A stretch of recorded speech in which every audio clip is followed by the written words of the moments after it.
Here are 3 things you should know about the Denver Broncos. The Denver Broncos were originally in the American Football League from 1960 through 1970 when they joined the NFL in the merger of the American Football League and National Football League. But during the 60s, they did poorly. In fact, the team almost left the town of Denver, but was saved by franchise Floyd Little.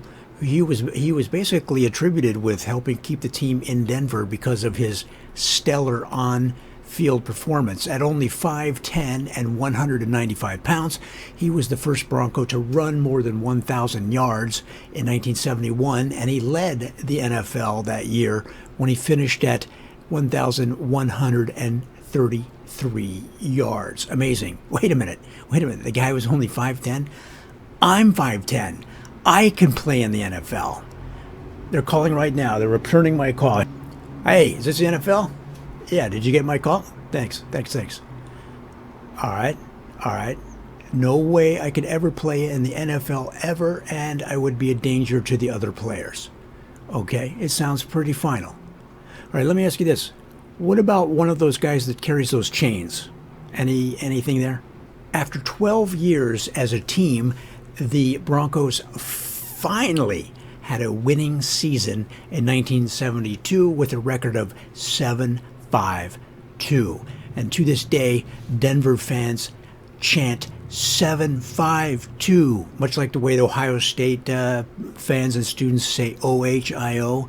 Denver Broncos fans go 7-5-2 when they see each other. And in fact, they have a secret handshake that they it's you start out, you slap 7 fingers, and then you slap 5 fingers, and then you each take 2 fingers and whack the other person across the forehead. It's complicated, and really you should have a couple beers in you to get it right, okay?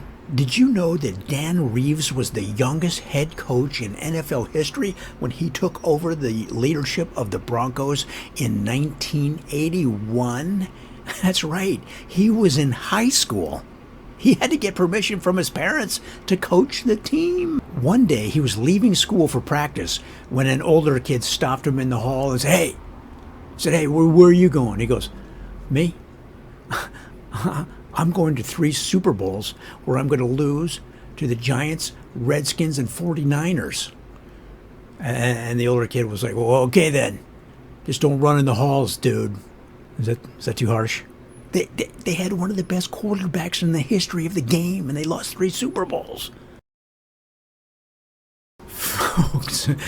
Folks, those have been 3 things you should know about the Denver Broncos. Don't forget to comment, like, and subscribe.